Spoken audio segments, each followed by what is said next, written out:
विद्यार्थी मित्रांनो, नमस्कार. जर तुम्हाला कॅप राउंडमध्ये तुमच्या आवडीचं कॉलेज किंवा ब्रांच मिळाली नसेल किंवा अजूनही पॉलिटेक्निक ॲडमिशन झालेलं नसेल, तर हा व्हिडिओ तुमच्यासाठी खूप महत्त्वाचा आहे. अनेक विद्यार्थ्यांना वाटतं, की कॅप राउंड संपली म्हणजे ॲडमिशनची संधीही संपली. पण प्रत्यक्षात तसं अजिबात नाहीये. कारण पॉलिटेक्निक ॲडमिशनमधील सर्वात महत्त्वाचा टप्पा म्हणजे इन्स्टिट्यूट लेव्हल राउंड. या राउंडमधूनच दरवर्षी हजारो विद्यार्थ्यांना त्यांच्या पसंतीच्या कॉलेजमध्ये किंवा ब्रांचमध्ये प्रवेश मिळतो. तर या व्हिडिओमध्ये आज आपण इन्स्टिट्यूट लेव्हल राउंडबद्दल तुमच्या मनात असणारे जवळपास सर्व प्रश्न सोप्या भाषेत समजून घेणार आहोत. म्हणून हा व्हिडिओ शेवटपर्यंत नक्की बघा. कारण शेवटी मी अशा काही चुका सांगणार आहेत, ज्या अनेक विद्यार्थी करतात आणि त्यामुळे त्यांची ॲडमिशनची शेवटची संधी हातातून जाते. चला तर मग सुरुवात करूया. सर्वप्रथम सर्वात महत्त्वाचा प्रश्न. इन्स्टिट्यूट लेव्हल राउंड म्हणजे नेमकं काय? तर विद्यार्थी मित्रांनो, कॅप राउंड्स पूर्ण झाल्यानंतर काही जागा विविध कारणांमुळे रिकाम्या राहतात. उदाहरणार्थ काही विद्यार्थ्यांनी ॲडमिशन घेतलेलं नसते, काहींनी ॲडमिशन कॅन्सल केले असते, तर काहींनी दुसऱ्या कॉलेजमध्ये प्रवेश घेतलेला असतो. अशा रिक्त राहिलेल्या जागा भरण्यासाठी प्रत्येक पॉलिटेक्निक कॉलेज स्वतःच्या स्तरावर जो ॲडमिशन राउंड आयोजित करते, त्यालाच इन्स्टिट्यूट लेव्हल राउंड म्हणतात.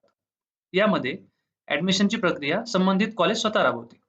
म्हणून कॅपमध्ये संधी मिळाली नसेल किंवा मनासारखी ब्रँच किंवा कॉलेज मिळालं नसेल, तरीही तुमच्यासाठी आणखी एक महत्त्वाची संधी इन्स्टिट्यूट लेव्हल राउंडमध्ये असते. आता प्रश्न येतो, हा राउंड घेण्याची गरजच काय असते? याचं अगदी सोपं उत्तर किंवा कारण असं आहे, की कोणत्याही कॉलेजमधील जागा रिकाम्या राहू नयेत आणि पात्र विद्यार्थ्यांना ॲडमिशनची आणखी एक संधी मिळावी, हा या राउंडचा खरं तर मुख्य उद्देश असतो. आता कल्पना करा, एखाद्या कॉलेजमध्ये एका ब्रांचमध्ये 60 जागा आहेत. पण कॅप राउंड नंतर समजा 55 विद्यार्थ्यांनीच ॲडमिशन घेतली आहे. 5 विद्यार्थ्यांनी कुठल्या कारणाने कॅन्सल केली असेल किंवा त्या जागा व्हॅकंट राहिल्या असतील. तर उरलेल्या या 5 रिकाम्या जागा तशाच ठेवण्यापेक्षा त्या गुणवंत विद्यार्थ्यांना देण्यासाठी इन्स्टिट्यूट लेव्हल राउंड आयोजित केला जातो. म्हणून जर कॅपमध्ये तुम्हाला अपेक्षित यश मिळालं नसेल, तर निराश होऊ नका. अजूनही तुमच्यासाठी हे दार उघडं आहे. अनेक विद्यार्थ्यांना हा फरक नीट समजत नाही, की कॅप राउंड आणि इन्स्टिट्यूट लेव्हल राउंडमध्ये काय फरक आहे. सोप्या भाषेत सांगायचं झालं, तर कॅप राउंड हा DTEच्या पॉली26 या पोर्टलवरून सेंट्रलाइज पद्धतीने घेतला जातो. यामध्ये तुम्ही ऑप्शन फॉर्म भरता आणि तुमच्या मेरिटनुसार सीट अलॉटमेंट होतं. पण इन्स्टिट्यूट लेव्हल राउंडमध्ये प्रक्रिया थोडीशी वेगळी असते. आता या प्रक्रियेत संबंधित कॉलेजमध्ये प्रत्यक्ष अर्ज करावा लागतो किंवा पॉली26 याच पोर्टलवर त्या कॉलेजसाठी institute level round application form भरावा लागतो. त्यानंतर कॉलेज या दोन्ही ठिकाणून आलेल्या अर्जांवरून स्वतः मेरिट लिस्ट तयार करतं आणि ॲडमिशनची प्रक्रिया पूर्ण करते. ही ॲडमिशन प्रोसेस पूर्णपणे कॉलेजमार्फत राबवली जाते. इन्स्टिट्यूट लेव्हल ॲडमिशन अलॉटमेंटमध्ये पॉली26 या पोर्टलची कोणतीही भूमिका नसते.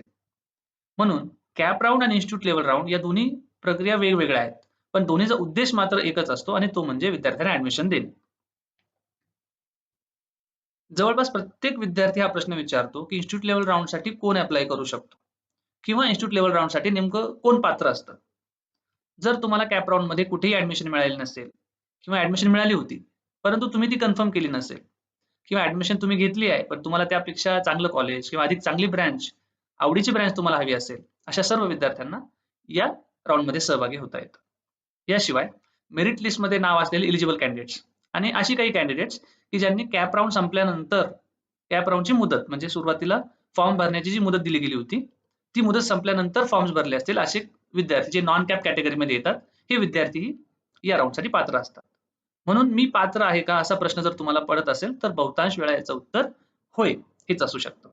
फक्त या संबंधीच्या सूचना आणि पात्रतेचे नियम काळजीपूर्वक वाचा. इन्स्टिट्यूट लेव्हल राउंड बद्दल एक खूप मोठा गैरसमज आहे. तो म्हणजे यात ॲडमिशन मेरिटवर मिळते की फर्स्ट कम फर्स्ट सर्व्ह बेसिसवर. अनेक विद्यार्थ्यांना असं वाटतं की किंवा त्यांना कोणीतरी सांगतं, की जो आधी कॉलेजमध्ये अप्रोच होईल त्यालाच ॲडमिशन मिळेल. परंतु हे पूर्णपणे चुकीचे आहे. इन्स्टिट्यूट लेव्हल राउंडमध्ये admissions first come first serve या बेसिसवर दिले जात नाही. ॲडमिशन फक्त आणि फक्त मेरिटनुसार दिले जाते. म्हणजे तुमचा मित्र सकाळी 7 वाजता कॉलेजमध्ये गेला आणि तुम्ही 10 वाजता गेला, तरी जर तुमची मेरिट त्याच्यापेक्षा चांगली असेल, तर प्राधान्य तुम्हालाच मिळेल. म्हणून लवकर जाण्यापेक्षा वेळेवर उपस्थित राहणं जास्त महत्त्वाचं आहे. आणि सर्वात महत्त्वाचं म्हणजे तुमची मेरिट जितकी चांगली असेल, तितकी चांगली ब्रांच किंवा कॉलेज मिळण्याची शक्यता जास्त. आता पाहूया इन्स्टिट्यूट लेवल राऊंडची मेरिट लिस्ट नेमकी तयार कशी होते.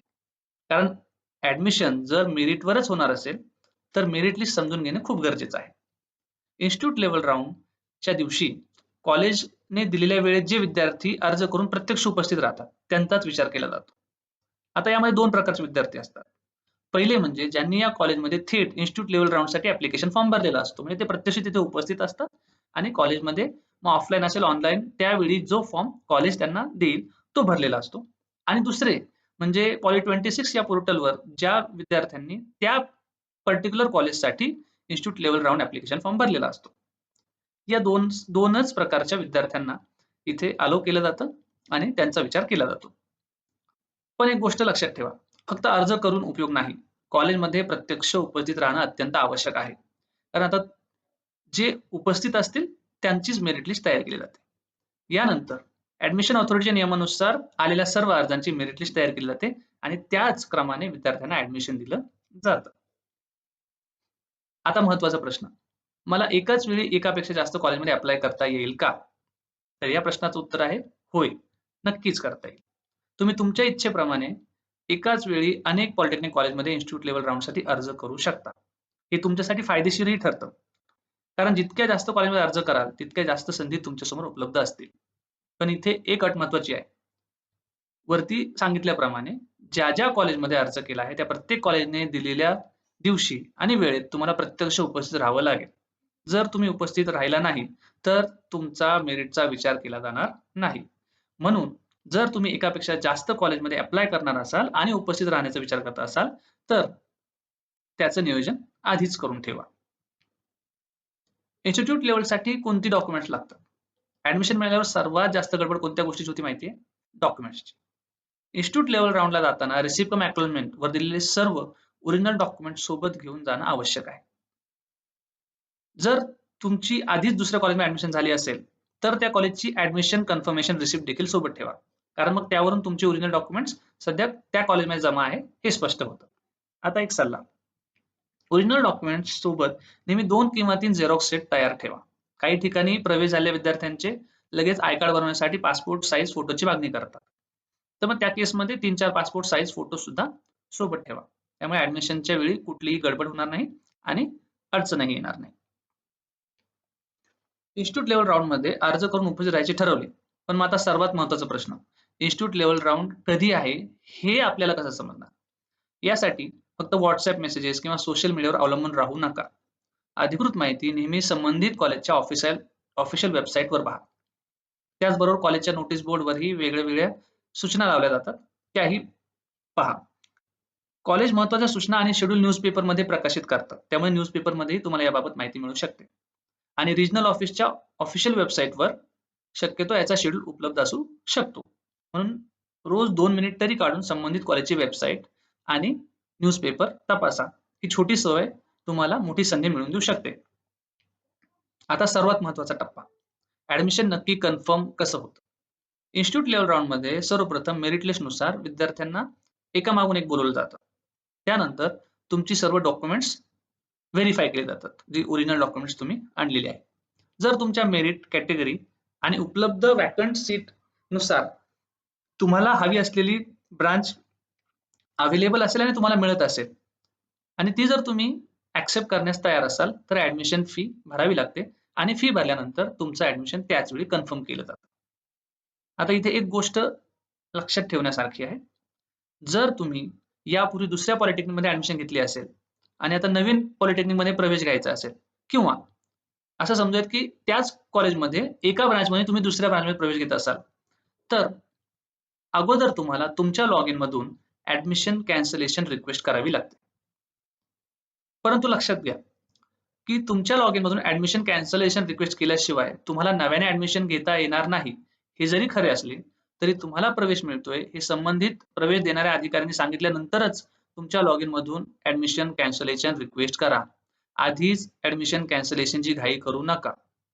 म्हणून ऍडमिशनच्या दिवशी घाई गडबड होऊ नये म्हणून ही प्रक्रिया आधी नीट व्यवस्थित समजून घ्या.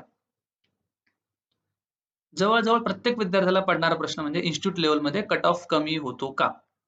तर याचं उत्तर आहे की काही ब्रांचेसमध्ये कट ऑफ कमी होऊ शकतो, पण पॉप्युलर ब्रांचेस जसे की कम्प्युटर, IT किंवा AI यामध्ये कॉम्पिटिशन शेवटपर्यंत कायम राहते. पण एक पॉझिटिव्ह गोष्ट एवढी की कॅप राउंडच्या तुलनेत इन्स्टिट्यूट लेव्हल राउंडमध्ये कॉम्पिटिशन अनेकदा कमी असतं. त्यामुळे तुम्हाला चांगल्या कॉलेजमध्ये किंवा अपेक्षित ब्रांचमध्ये ॲडमिशन मिळण्याची शक्यता वाढू शकते. फक्त मागील वर्षाचा कट ऑफ पाहून कॉलेज सोडू नका. या वर्षीची परिस्थिती वेगळी असू शकते. आता पुढची शंका म्हणजे मला कॅपपेक्षा चांगले कॉलेज किंवा ब्रांच मिळू शकते का? तर याचं उत्तर आहे हो, मिळू शकते. समजा कॅपमध्ये तुम्हाला दुसऱ्या पसंतीचं कॉलेज किंवा ब्रांच मिळाली आहे.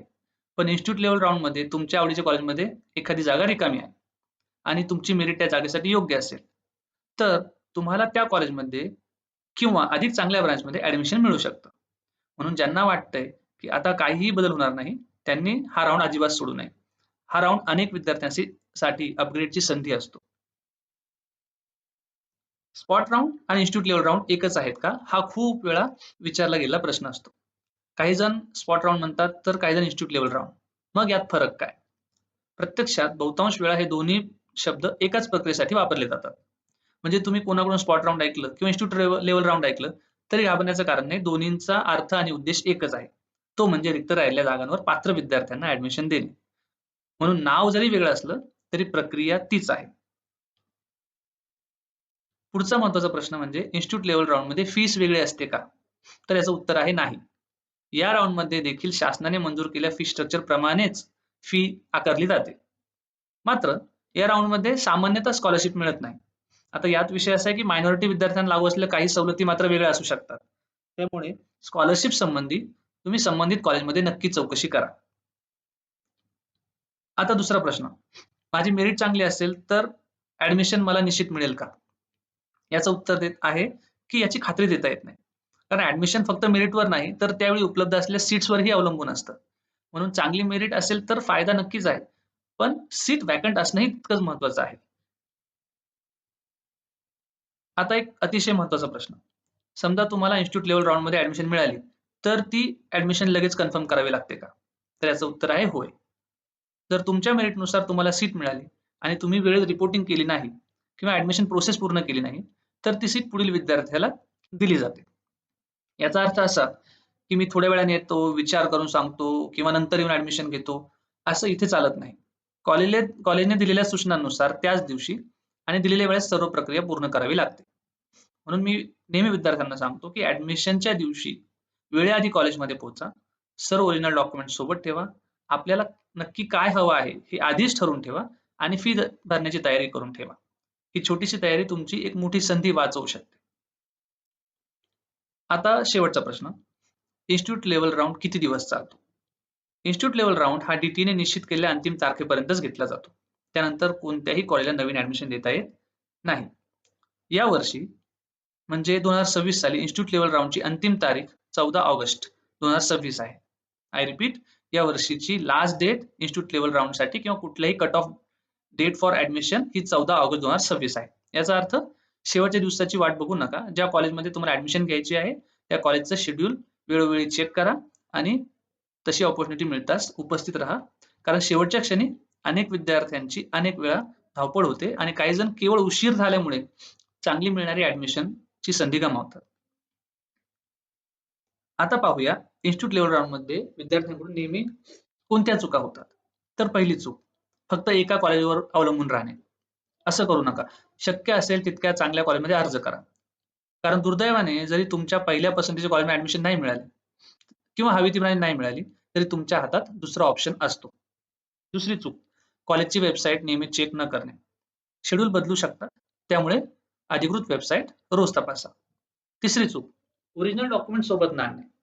डॉक्युमेंट नसतील तर मेरिट लिस्टमध्ये नाव असून किंवा चांगले मेरिट असून तुम्हाला पाहिजे ती सीट अवेलेबल असूनही ॲडमिशन होऊ शकत नाही. त्यामुळे ओरिजिनल डॉक्युमेंट सोबत ठेवा. त्याचसोबत डॉक्युमेंटचे 2-3 झेरॉक्स सेटही असू द्या. चौथी चूक, रिपोर्टिंग टाईम चुकवणे. तुम्हाला काही मिनिटांचा उशीरही महागात पडू शकतो. म्हणून वेळेवर हजर राहा. आणि पाचवी सर्वात मोठी चूक, फक्त मागील वर्षाचा कट ऑफ पाहून कॉलेज सोडून देणे. दरवर्षी परिस्थिती बदलत असते. कदाचित तुमच्यासारखाच विचार अनेकांनी केला असेल आणि तुमच्या आवडत्या कॉलेजमध्ये चांगल्या ब्रांचला सीट अवेलेबल असेल आणि तुम्ही गेलेच नाही तर? म्हणून प्रयत्न करणं कधीही सोडू नका. चला, आता संपूर्ण व्हिडिओचा पटकन आढावा घेऊया. इन्स्टिट्यूट लेव्हल राउंडला जाण्यासाठी ही चेकलिस्ट नक्की लक्षात ठेवा. तुमची सर्व ओरिजिनल डॉक्युमेंट्स तयार आहेत का? संबंधित कॉलेजमध्ये तुम्ही अर्ज केला आहेत का? त्या कॉलेजचं शेड्यूल आणि रिपोर्टिंग टाइम तुम्ही तपासला आहे का? फीस भरण्याची तुमची तयारी आहे का? शक्य तितक्या जास्त कॉलेजमध्ये तुम्ही अर्ज केला आहे का?